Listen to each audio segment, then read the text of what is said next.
Have you ever admitted out loud that you were spoiled? Yeah, they told me they spoiled. That I was spoiled. I was talking like a little spoiled kid. Do they still spoil you? I would think, in a way, yeah, probably. Our first child was a sweet surprise. And so right off the bat, we were like having kids and working full time. But then I started noticing, like, with our finances, things are not adding up. Where is this money going? Where is it all being wasted? And there were a few times where, I was like, I'm not going to come home. Like, this is it. It's over. Like, I don't want anything to do with it. And it's so funny because I graduated with a psychology degree, and looking back now, I'm like, all the signs, all the flags were there. But it's like, when it's your family, you put the blinders on. Recently CNBC wrote about me and how I drive a 17 or 18-year-old car. And a lot of people got mad at me. Oh, Ramit, what's the point of being a millionaire if you drive an old Honda? I'm like, first of all, this Honda is sweet. What's your problem? But what was not mentioned is that I love to spend money on clothes. I have a sweater that costs more than my car. Now listen, I know that's crazy. I know. But for a lot of us, our rich life is crazy to other people as well. And that is the whole point of my philosophy. Your rich life is yours. It's not mine. It's not your parents or your friends. It's what you want to spend money on extravagantly. So this week on my podcast newsletter, I am going to share 10 unusual rich life expenditures. These are the crazy, surprising, bewildering ways people are spending money on their rich life because they know it's not anybody else's, it is their own. I want you to be inspired by these examples so you can create your rich life. But to get these examples, you've got to go to iwt.com/podcast newsletter. This podcast newsletter goes out on Saturday, September 9th, and you cannot get it anywhere else except iwt.com/podcast newsletter. Let's meet Anna and Gabriel. Anna is 31 and Gabriel's 28. They've got 3 young children and they've been married almost 10 years. Now they currently live in Gabriel's parents' house, and Anna wants to move on. She wants to begin the next part of their lives. But there's a challenge when it comes to the way that they talk about money, and there is something in their history that we're going to dive into today. This is Anna and Gabriel.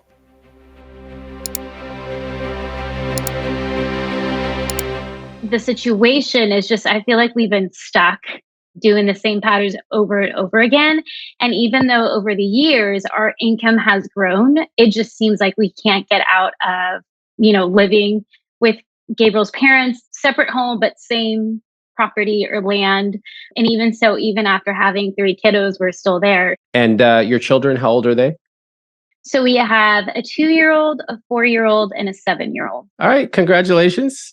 That's a great, beautiful family. You're living with Gabriel's parents in a separate, like an ADU or some type of separate unit. Is that right? Yeah, it's like a studio. We did have our own apartment, and Anna was going to school, and I was the only one working. She was working a part-time.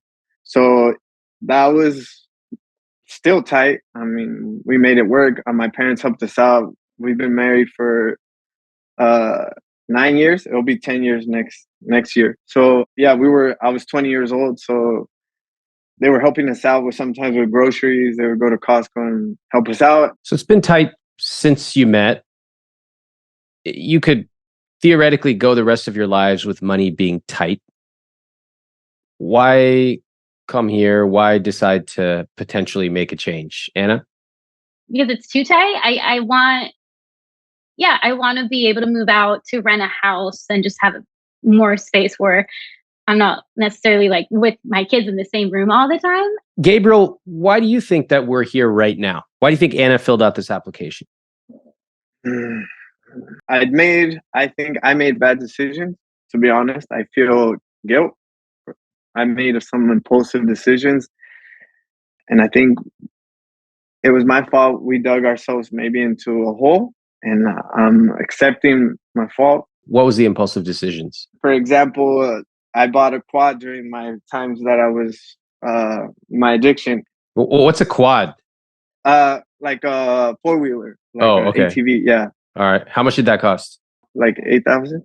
No, about 9,000. Right now it has a flat tire and I haven't fixed it. How many times did you ride that thing? Like, Like 5 times. like 25 That's times. like $2,000 a ride. Cool. Yeah, and I admit it was an impulsive. That's one of the impulsive purchases that I had because I did it on my own, and then I just told Anna, "Oh, I'm gonna go pick up the quad." He leaves and he comes back, and there's like a trailer with a quad on it in front of our house. And I was like, what is this? Wow. So yeah. was this kind of during the full-blown addiction? It was impulsivity as well? Yeah.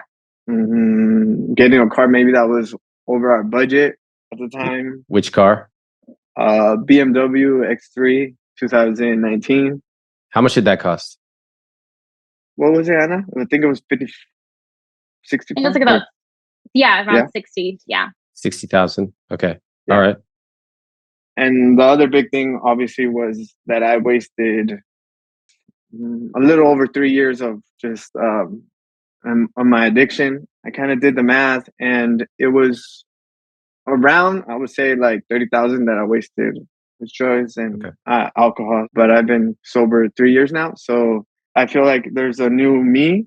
So it's like a Gabriel 2.0. And so I want to work at it. And I want to get out of my parents.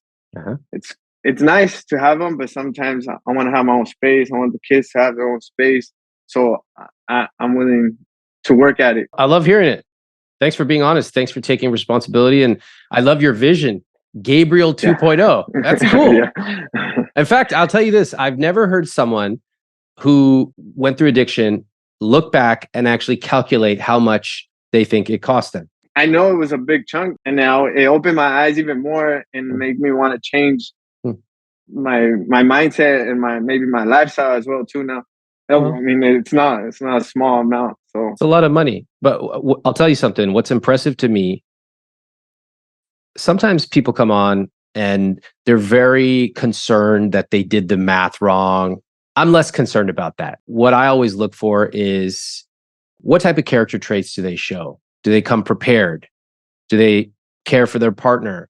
And are they listening? And the fact that you calculated that is very impressive.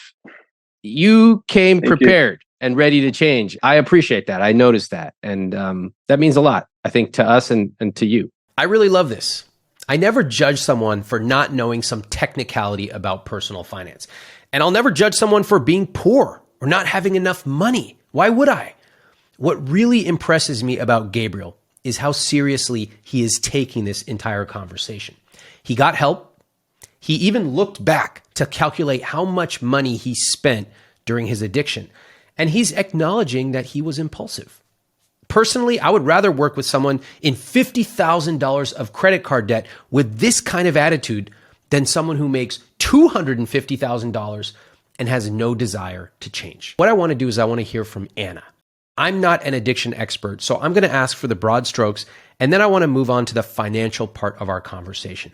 But I do think it's important to know the backstory here. So Anna, can you tell me from your perspective, the brief version of what was it like as Gabriel went through addiction and seems to have gone through treatment and is now Gabriel 2.0? What's that like for you? It was very hard. I started noticing just little things here and there, and I would kind of brush them off. Our first child was a sweet surprise. And so right off the bat, we were like having kids and working full time. Of course, my attention wasn't always on him, and my concern wasn't on him. So, I would let it slide. And so a couple of months would go by. But then I started noticing, like, with our finances, things are not adding up. Like, where is this money going? Where is it all being wasted? And so again, I would question him, but we would always meet, somehow ends meet. So then life would keep going. Yeah, I would start finding little things here and there, and I would question it, and he would always deny it. And it's so funny because I graduated with a psychology degree, and like looking back now, I'm like, all the signs, all the flags were there. But it's like when it's your family, you put the blinders on, So yeah, it was hard just kind of, praying about like, what do I need to do? What's my next steps? Like, I obviously want my kids to be safe. I want them to be protected. And there were a few times where, I was like, I'm not going to come home. Like, this is it. It's over. Like, I don't want anything to do with it.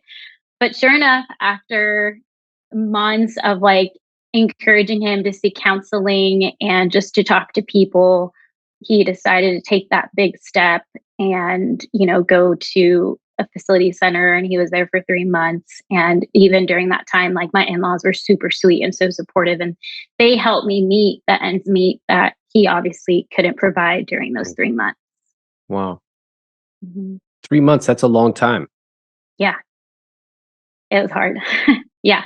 I had 2 kids, and I was pregnant as well with our third. Okay. All right. Thank you for sharing that with me. Gabriel, hearing that, anything surprise you from hearing that? Well, it's just sometimes I feel guilt. That's why I'm here to try to make it up and cover that ground that I lost. Mm. And I guess that would be why I'm kind of nervous, because like I don't let's see, of like, if when the podcast airs and say the addiction part, and then people will comment, I just don't know how I'm gonna react. But I do care, but I don't care, if that makes sense. Tell you what, I don't have a lot of experience with people who have gone through addiction and certainly gone to treatment centers, but you let me deal with the people online who say anything, okay? Okay. Of course, there are people on the internet who say things, but I can tell you right now, just from listening to both of your stories, there's nothing here that people would make fun of, that any reasonable person would. And if they do, I will handle them myself. Okay? Yeah. Thank you. Yeah. What's it been like in those 3 years that you've been back? Well, when I came back, there was some guidelines or parameters that I had to follow. So I didn't have a cell phone. I couldn't have money with me. Mhm. I had to be with someone. In other words, you were never alone in 6 Yeah, months. never alone. Yeah, Wow. never alone. One was because obviously I could fall back. And 2 was also because I was taking medication. Now I'm off the medication. So now I'm more alert, I just slowly, like I said, like been updating into a new version of myself. And I think it's getting better talking about money. But we still need to work on it. Okay. Well, that's why we're here. Good. Okay. Anna, what's it been like for you? 3 years. I understand that he wasn't allowed to have money for a while. Talk to me about that. Yeah. So the first year was a big adjustment because, yeah, like you mentioned, like the first 6 months, gosh, I'd even say it was even longer. There was like rules that they set him home with. And of course, like his parents and all of us made sacrifices to like be able to help him through those rules. He could never be anywhere by himself, no money. And so, yeah. And so I would say definitely the last 2 years have been like a total turnaround, just who he is, who his character is. Like I would tell him at the beginning, I'm like, is this really you? Like, is this guy here to stay? And now, total difference, because now he's totally active with the kids. He wants to do stuff with the kids. He wants to be there for the kids. Okay. All right. Well, you know what? I just want to acknowledge, Anna, obviously you took on so much of the burden of helping and supporting, but also his parents. Sounds like you have a really strong family support system. We don't all have that. And so big kudos to your families as well. Thank you. Yeah. Thank you. I want to acknowledge something really special about Anna and Gabriel. They've gone through Gabriel's addiction. And listen to the way they talk. They are a team. Now, whether you've had personal experience with addiction or not, you know that this can't have been easy. And we are only hearing a compressed version of what their entire family went through for years. What's really remarkable to me is how they are approaching this conversation. Do you notice the tone of voice? Do you notice their body language if you're watching this on YouTube? Notice even how they're framing the challenge. They have kids and they live in a studio at his parents' place. I've had people on this podcast who have a lot more money and they live in a much bigger place, and they were screaming and catastrophizing about it. But to me, I noticed this sort of ease that Anna and Gabriel have. That comes from being a teen. Of course they have problems, but what I really love is that they are approaching it with calmness and unity. That is something that I really admire. So you mentioned that you have different money mindsets. How would you describe your money mindset, Gabriel? I am more of a spender, like kind of like spend now and think about it later. Like, I'm an impulsive buyer, I guess. Sometimes I've been trying not to be. And so you just stay away from those areas of temptation, right? Yeah. Yes. Okay. Yeah. Anna, what's your money mindset? How would you describe it? I would say like I'm okay with waiting to buy things. Like I could save up and then buy whatever we need later. Or like if we don't have the money for it, then we don't have the money for it type of thing. Mm-hmm. And if you don't have the money for something, Gabriel, will you buy it on credit? Yeah. If we don't have the money, I wish no credit. I mean, I tried not to get anything on credit now. Okay. All right. But Go ahead. but we did just get a washer on credit. How much? $800. And why? Just out of curiosity, I mean, your parents are being very generous. You can stay there, but is it your responsibility to replace the washer, or did they offer to do it? Gabriel offered. Yeah, I offered. Oh, you offered? Yeah, I offered. With what money? Well, Anna did tell me that we had, because since I came back from the rehab, I've kind of just let her handle the money, and she did tell me that we did have the money to pay it off. And I guess it's my mindset is still, well, if we can get it on credit and just pay it off slowly, like not slowly, but like in a few, like 2 months, like pay it off. Why not just get it just theoretically with cash or something like that? Like, why put it on a credit card? If you say credit card points. No, just zero God. interest. I'm just going to say zero interest. Did you open up a Lowe's card? Oh. You did. Yeah. He did. What do I say about those retail cards? They're not good. They're horrible. What does that mean? 0% interest. We don't get charged interest. That's, I guess. But like, you also wouldn't get charged interest if you just handed over $800. Yeah. Cash, right? Yeah, and I guess that's one of my spending patterns that I maybe have, and that's kind of the mindset that I want to change. Hmm. Yeah. What do you think would be a healthy relationship for the two of you to have with money? What would it look like? To be more on board, like on the decisions, I guess. What does that mean, on board? Like the same. She told me at the store, like, we can pay it off right now. And I'm like, yeah, but like, I guess, I don't know. It's just like in my, like, that's the way my old thinking. And it just came out like, why, if we have 0% interest? So maybe now I need to be like, yeah, you're right. Let's just pay it off. Does she know more about money than you do?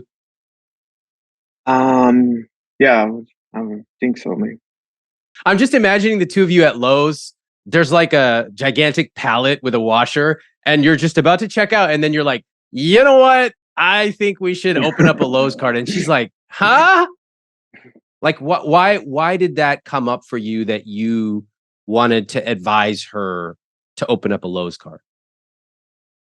Well, now that you say it, I think in a way it might have been the way that I was brought up. My dad, I think, and he has the money, but he'll go to Home Depot and stuff like that and say he needs to build a fence, and he'll get it on the credit card, even though I know that he has the money. Question: is your dad debt free? No. Well, no. What? Wait, what?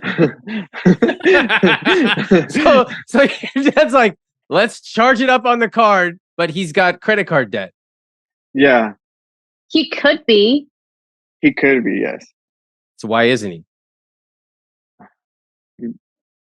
I honestly, we the same way maybe that me and Anna can't. Like I try to tell him like, well, if you have the cash, why don't you just? I try to give him the advice. You told your dad that? You're like, don't do what I do, just do what I say. It's better that way. Is this about to become a multi-generational podcast? I'm gonna get your dad. Your parents are gonna come on here too. It's gonna be amazing. That would be awesome. That would be pretty cool. So can I go out on a limb here and say that some of the dynamics in your marriage in terms of money, might they be mirrored like 30 feet away in your parents' house? I would think yes. Okay. The problem is that I don't have the income that my dad has. So maybe that's not a good idea for me to mirror. That's kind of why I wanted to come on here and do the podcast, because I need to change that mindset. Let's talk about it, because I'll tell you something. If I had to go get a washer, and God forbid I had to walk into one of these home repair shops and I saw a washer for $800, I would put it on my credit card. I would put it on my credit card, knowing that I have my credit card set up to automatically pay off in full every single month. I don't even look at it. It just pays it off. I also know that I have the cash to do that. Make sense? Yeah. Okay. So we probably need to adapt a little bit of the way you think about money. No problem. That's money mindset changes. I don't mind that. I'm also interested in the dynamic between the two of you, how you make money decisions. He fully trusts me. Like every week he'll just give me like what he makes, and I just stick it in the bank. And then from there, I just took it, like I just pay off everything or whatever. I just make sure there's enough. So you're handling the day-to-day. Gabriel, sounds like you're mostly on board with what Anna wants to do, but once in a while you're going to go out and get something of your own, and then Anna's got to figure out how to make it work. Yeah. All right. Yeah, but it's not like I just go out and like, oh, I'm going to go get this. Like I do ask her like, oh, is there a chance? Have you ever said no? I think so. I'm trying to think of the last time I said no. I don't know if I fully said no, but I think it's like, oh, well, can you wait for it or something? I don't know. It's probably the same thing as saying no. Not the same thing at all. Oh, it's not at all. That's interesting. I can't think of the last time I said no. Okay. So, Anna, you're the kind of financial executive in the household, but also the operational person, the day-to-day. Gabriel is bringing his paycheck to you and saying, here you go. Once in a while, he comes and asks, hey, I need to buy these shoes, etc. Is there money? To which you always reply either yes, or can you wait a couple of weeks? Fair? Yeah. All right. Is this system working for you? No, because I would want for him to want for him to see the vision of like where I want our money to go. So I would like for him to kind of know that stuff, so that way he wouldn't have to come to me and ask like, hey, can I get this? Or I need work boots or whatever. Okay, fair enough. And Gabriel, same question for you. Is the system working for you? Technically, yes, because I feel the less I know there's been situations like in the past where I see that we have money in the account, and it's easy for me like, oh, it's fine. I'll get it. So sometimes I think that's my struggle. I sometimes I don't even want to know how much money we have, because then I'll make those impulsive decisions. So I do want to get more involved. Good answer. Good answer. I like that you said yes, it is working, because it's a great system for you. You just bring your paycheck and then you're like, here you go. I'm out of here. P.S. Give me some shoes. It is working for you. But I also like that you say, hey, I wanna know a little bit more. However, when I see money in there, sometimes it makes me want to spend it. I get that. Before we continue, are you continuing to get treatment for the impulsive behavior? Well, I'm meeting with my therapist every 2 weeks. You talk about this? A little, yeah. Not too much, but maybe I can bring it up. Great. Yeah. That would be awesome. That scene at Lowe's is so interesting to me. Just this idea that a couple would even be debating whether to open up a credit card while standing in line is absolutely wild to me. That would be like me standing in line for Chipotle and deciding to buy an alligator. It literally makes no sense to me. And then Gabriel telling Anna, who knows way more about money, that they should open up the card. And Anna, who's never said no, and even sounded startled by my question, just quietly letting it happen. All the while, the ghost of Gabriel's dad is watching over them. This is like a movie scene.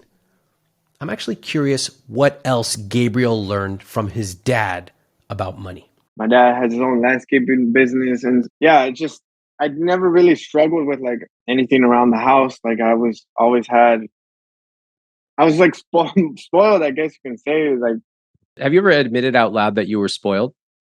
Yeah. Okay. Are your parents both alive? Yes. Yeah. Okay. And if I asked them today, did you spoil Gabriel? What would they say?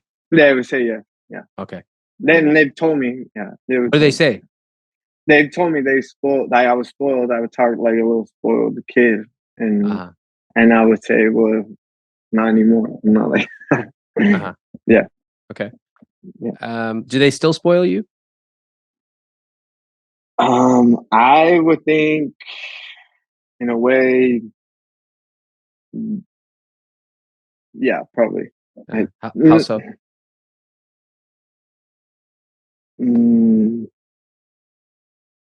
I don't know, but I just feel like they do help us out a lot, and I don't know if that's spoiled or not. I guess the only thing I could think of is like, I work with my dad, and well, he just gifted me a truck for us to have a second car. I don't know if that's spoiling me or not. Like, how much is that truck worth? He paid $20,000 for it from one of our clients. Oh, okay. He bought it for $20K and gave it to you. Yeah. Okay. And did you have to pay anything for that truck? No. Okay. All right. Got it. It's just the registration. I guess my dad would be an impulsive like buyer too as well. He'll show up with a pickup that a client offered him. Okay. Anna, would you say that Gabriel's dad might be impulsive with money as well? Gabriel's word? Yeah. So I definitely see a lot of similarities. And if it's fair enough to say, and his dad shares his story, his testimony all the time. So his dad was also an alcoholic. And so I think the impulsiveness, I think they share that. Because I definitely see his dad, like my father-in-law is like the most generous person I've ever met. And so like, I don't know if this is like impulsive, but he will gladly like pay for everyone's meal. Like if we go out to dinner or do things like that. Yeah. And Gabriel, are you the same way in terms of that generosity? Yeah, I believe so. He tries. Yeah. I try. Yes, to my I guess you could say to my budget, I guess. Yeah. I do it to a smaller scale. So for example, like if you were out with, let's just say friends or family or something like that, might you offer to just pick up the check for everybody? Yeah, if it's like not something like, say if we go out with friends to In-N-Out, I might pay for their meals, which is not super expensive. But if we go out to like a nice restaurant, then that's where I'm like, no, well, I can't. Like, so. Got it. All right, Anna, how about you? How were you raised with money? What do you remember about growing up as a kid and money in your family? I remember like watching my dad scratch his head a few times just as he was like sitting with my mom in the bed, just taking out the money to pay rent. I remember we had to rent one of our rooms to like a roommate just to meet the rent for that month. Granted, we did live in like Southern Orange County, so rent was like expensive. Yeah, and there was a season where that happened, like part of my life growing up, like maybe in the elementary school years, but then later we didn't need that kind of help anymore. Like we didn't need a roommate anymore. And so, yeah. And so I remember going to the store and my mom saying, no, we can't buy a Barbie or, things like that. What changed for you to not have to have a tenant in your house? My dad's income went up. He just started getting better at what he was doing, which was like pour cement, concrete, or he started doing like the foundation of homes and stuff like that. Got it. Did your mom work? No, she was a full-time stay-at-home mom. Gabriel said that he was spoiled. Would you say that you were spoiled as a kid or no? No. No. Do you learn about savings, investing, things like that before you? No. No, we never talked about money. I was actually the one that like encouraged my mom to take me to the bank to open up my first checking and savings account. Wow. Do you like money? Yes. Mm-hmm. When you think of money, what words come to mind for you, Anna?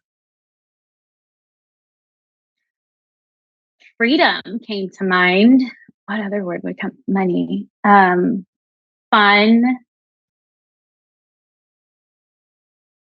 And future. Wow. Freedom, fun, They're all and future. They're all abundant. They're all future oriented. They're very positive. Do you know that? That's really striking. Gabriel, what about for you? When you think of money, what words come to mind? To me, it's like to have money. Obviously, I more picture like a house, like our own house, like a home. Mm-hmm. Okay, home. What else? Yeah, not being so tight, like living, I guess, almost paycheck by paycheck. It's really interesting to hear the way that you both think about money. And in a way, it's funny because two of us can say the same words, freedom or fun, and we can see them totally differently. Because Gabriel, I bet that quad that you bought was fun, right? Super fun. Yeah. But I bet you that's not the type of fun that Anna thinks about. Is it, Anna? Right. It's very interesting that Gabriel had a positive upbringing with money, but he doesn't really have a cohesive philosophy about money today. If anything, he mentions it would be not worrying about money. That's his dream, which is not a real philosophy because the absence of something is not enough to be a financial philosophy. And also, interestingly, Anna grew up with stress on her family finances, and now she talks about fun, freedom, and future. It's very interesting how people can have a certain background and the way they react to that background can be completely unexpected. Now, listen to how they divide up the financial responsibilities. It works in the short term. It actually works quite effectively because Anna seems quite capable, but there's two problems. One is it drives you apart because she's the one who has to be responsible all the time and like mind the numbers and you don't. So that's a huge wedge, which drives people apart. And then two is what happens if something happens to Anna? Now we got an existential problem for someone who does not know how to deal with money. Yeah. Okay? So that's why I totally respect that in the past, you had to put blinders on. When you came out of rehab and they gave you these rules, of course you had to follow them, right? And of course you had to give up control. And Anna and your family were there to support. And it was fantastic. But what I'm hearing is Anna wants to give back some of that control because, of course, you've proved it. I love that you have a support system now where you can talk to a therapist and we can do this gradually in terms of giving you more control. But I do want you to take the blinders off slowly. Yeah. How does that sound to you? Sounds good. Okay. Anna, how does that sound to you? Good. Mm-hmm. Why do you think she needs you for this process? Well, now because she wants me to be more involved, to be aware of where we're spending or where the money is going and what we're spending on and what she wants to pay off. Or why does she want you to be more involved? Why?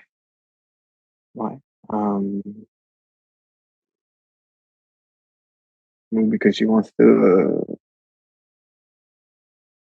not be fully responsible for it.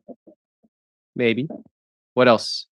She works full time, right? Anna, you have a full time job, and you have 3 kids. Okay. All right. So you have a busy household. So that's number one. Gabriel, what is it? Can you say it for me out loud?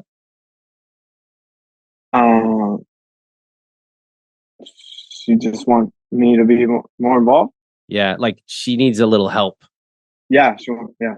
Right. Like that's a lot of work for one person. Yeah. Anna, is that fair to say? Yeah.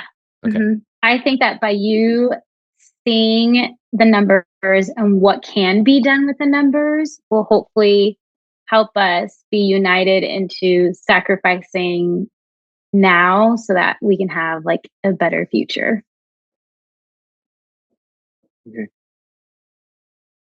Okay. Well done. That was really cool. A round of applause for the two of you. It's hard stuff to really communicate what actually you want and why. Boy, it's easy for us to jumble it up with a lot of words. And sometimes we just need really simple things. You have a 4-year-old, right? Your 4-year-old asks, I don't know, why is there a moon or something? Like, we don't need to get into all the astronomy. It's just like, the moon gives us light at night. Clear. Sometimes we want to start there and be super clear. And then later we can get into the details. All right, let's get into the numbers. All right, let me walk you through their numbers very quickly. Their assets are 0. Their investments are 0. Their savings are $1,000. Their debt is $56,300. Anna's gross monthly income is $5,400. Gabriel's gross monthly income is $3,200. Their combined gross monthly income is $8,600 or $103,000 per year. And finally, their fixed costs are 61%, which is pretty good. However, they pay no rent. Total net worth? Negative 55,368. All right. What do you think about that? It's scary to me Why? because if one of us were to lose our jobs, like we don't know where the income would come from. And or again, thinking of the future, like there's no money in our retirement. Yeah. Okay. And Gabriel, what do you think about that? Honest, I feel guilt, regret, because I wish I could have done things differently. But I'm hopeful that we can change it. Powerful. Do you believe that you could change it? Yeah. I wish I could. I mean, the things that happened, but now is to look forward. The only thing to do now is to look forward and to change my habits that I had before to better ones. Okay. So negative 55,000 net worth. Not great. Just going to be honest. You both are around the age of 30. You have 3 kids. Okay. In certain cases, that would be disastrous. However, you have like a magic card, like a joker. And you know what that magic card is? Is that you don't pay rent. That's a secret code you both have. Yeah. So we're going to talk about that. We're going to talk about the rest of your spending. But just know that there's definitely a path forward. Okay, you're not going to be stuck here forever. Okay, and you have $1,145 in car payment, including transportation and gas as well? So the car payment is $745, and then gas is about $400 a month. Yeah, because I commute 400 to 500 because I commute. Yeah. Okay. What kind of car? BMW. X3. BMW. Oh. How long until that thing is paid off? I think it's 20 months. 20 months, so less than 2 years? Yeah. Okay. And have you explored options to kind of turn that thing in, get something cheaper? Have you looked into that? No. I wouldn't mind at all. And I wouldn't either now. That's good. Okay, fine. Let's put a pin in that. That's an option. Who knows? But all right. Your debt payments are $641. What kind of debt is this? $56,000 in debt. So we have two school loans. We have Gabriel's and mine. We have the city credit card. We have the quad. I think that's all. How much is on the credit card?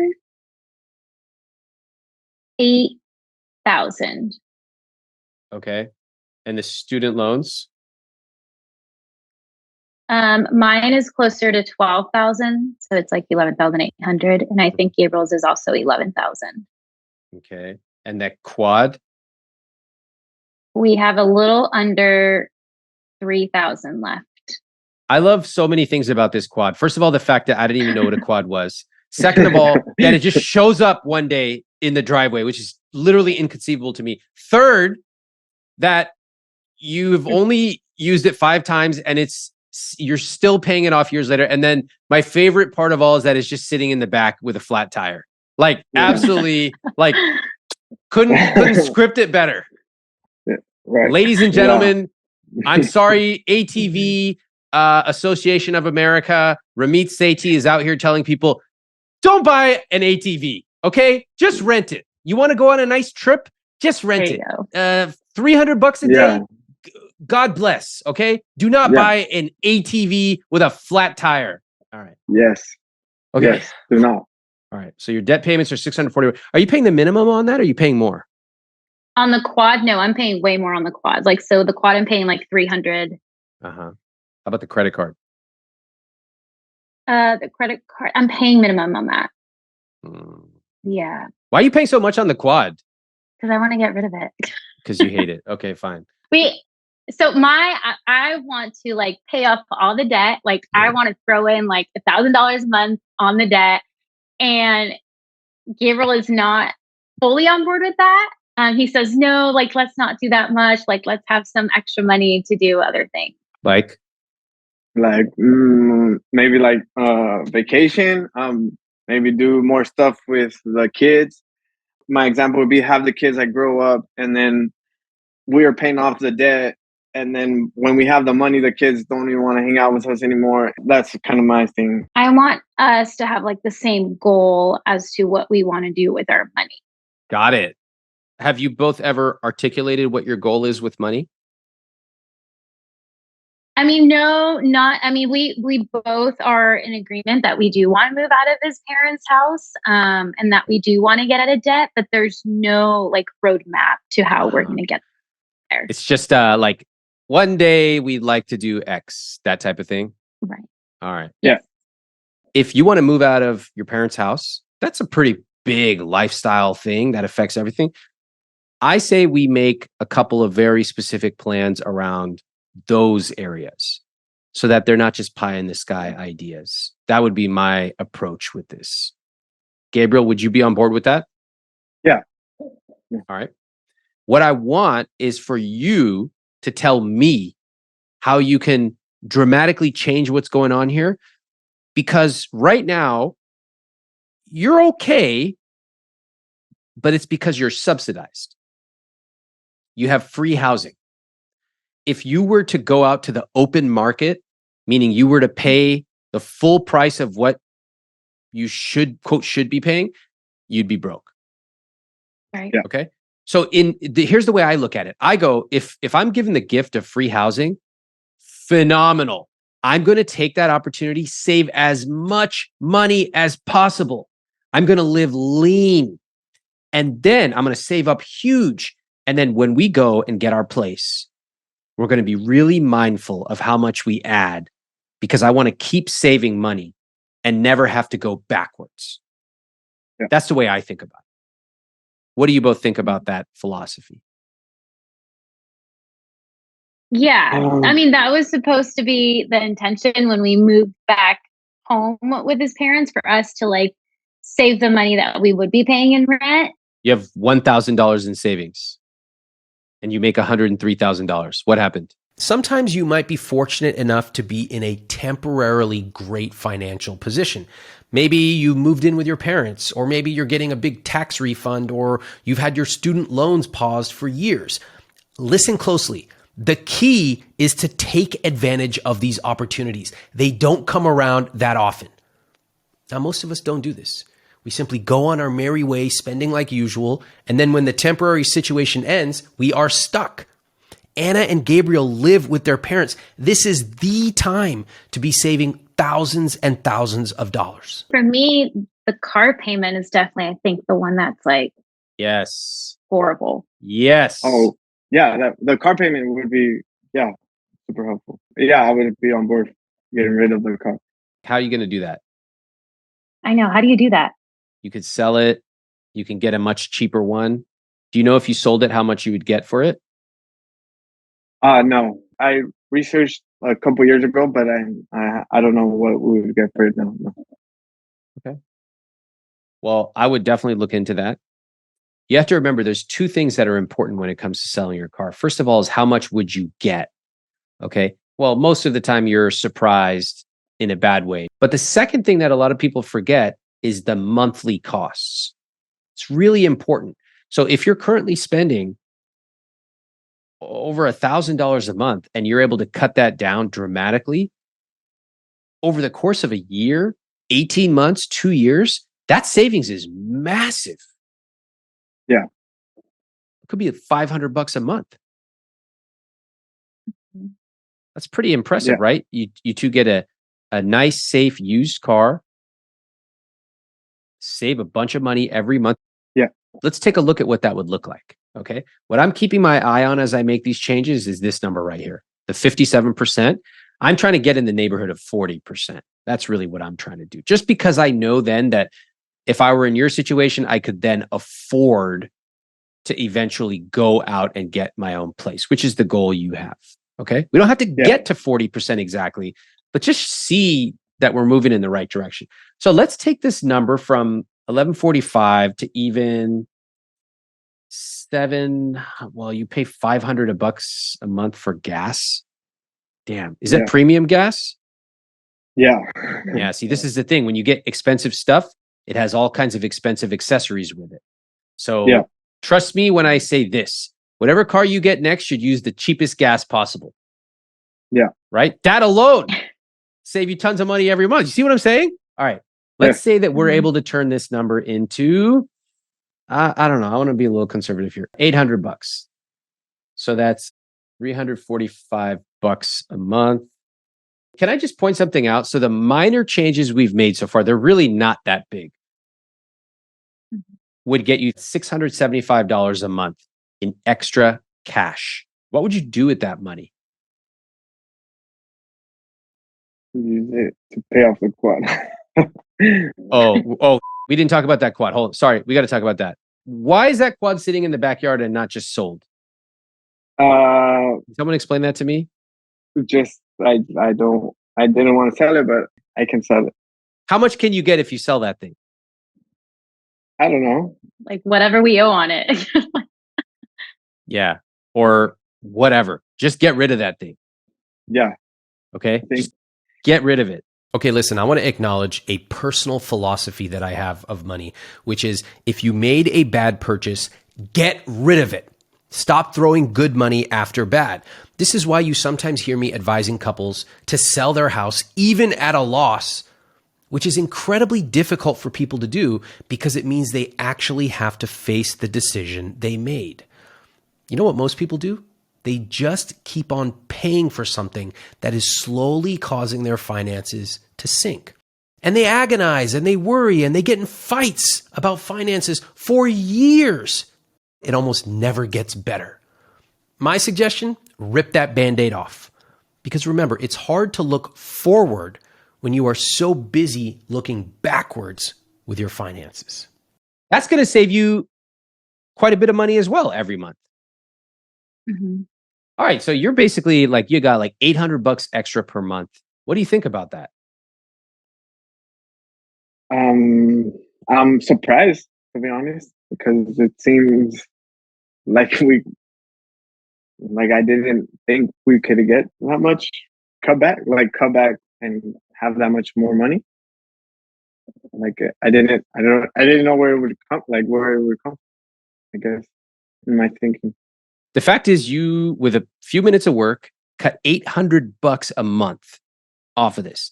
What do you think about the exercise that we did with the conscious spending plan? And when personally for me, it's like now I feel like it was foggy, like my vision was foggy, but now it's more of I can see. Yeah. Maybe not the finish line, but I can see that there might be a finish line.